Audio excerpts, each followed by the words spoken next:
Welcome to Code Fix, where you learn and enhance your programming experience.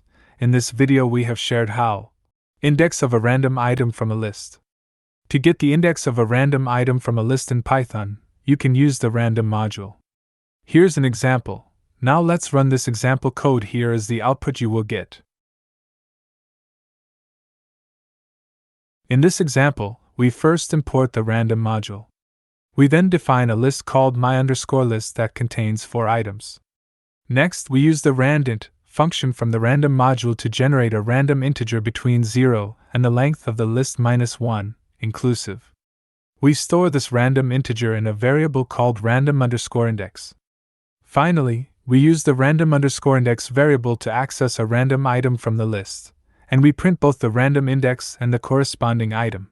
Hopefully this video helps you to sort out the issue you are facing. If you still face problem or need further help, just write in comments. I will reply you as soon as possible.